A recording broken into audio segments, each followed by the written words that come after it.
Excuse me, ma'am. You wouldn't happen to have seen anyone resembling this man, would you? This is, David. Ma'am, when was the last time you saw him? Well, he just went inside.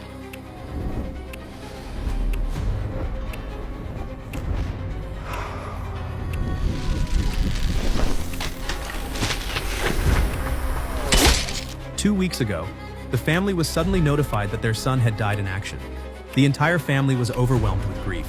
The mother stayed locked in her room crying every day. One day, while she was staring blankly at her son's photo again, there was an unexpected knock at the door. A man introduced himself as Jason.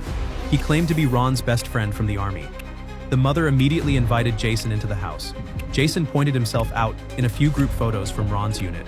He told Ron's mother that he had just returned from a mission when he heard the news, and had taken time off right away to visit his fallen comrade's family. Now that the visit was done, he said he would be heading out, but the mother stopped him. She invited him to stay and share stories about her son from the army. That evening, the rest of the family returned home one by one.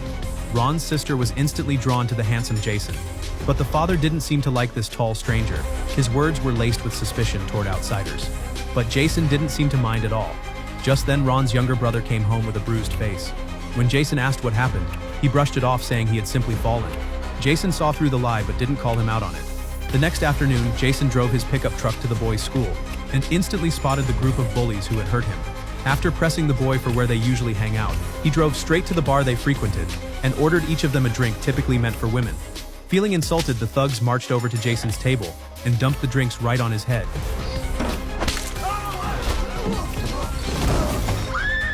Within a minute, every one of them was on the floor to thank Jason for standing up for her brother. Ellie invited him to a friend's dance party. There, Jason met a man who was involved with the mob. He asked the man to get him a handgun. For the guy, it was a piece of cake. The next day, he brought a whole selection for Jason to choose from. After carefully checking each part, Jason asked for the price with satisfaction. Thinking Jason was a rookie, the man quoted $3,000. Jason didn't reply, he just gave a slight smile. Realizing the threat, the seller suddenly lunged at him, but he was no match for Jason's speed. Another man at the scene ran off immediately. Jason tried to shoot but realized the gun wasn't loaded. He calmly loaded a single round, then turned and took aim. That night, back at the house, he listened to Ron's father complain about being unfairly treated at work, saying he had worked 10 years but still got outshined by a newcomer. He had no idea Jason was taking every word to heart. The next day after work, the father excitedly told his wife he had been promoted. That newcomer had mysteriously died in his apartment. Even the police couldn't find a single clue. Putting all the pieces together, Ellie was suddenly filled with fear. She picked up the phone and called the unit her brother had served in to check Jason's real identity. But when the staff entered his name, the system showed no record of such a person at all. Mrs. Peterson? Yes? Can I, help you? My name is David. Mrs. Peterson, I knew your son, Caleb. We trained together and served together, and we came to be good friends.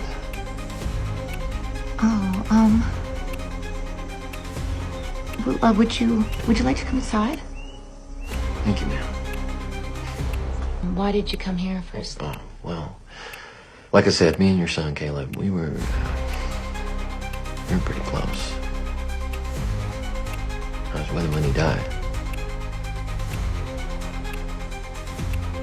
Really?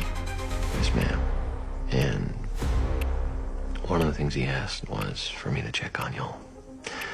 You and your whole family here. He wanted me to tell you that he loved you.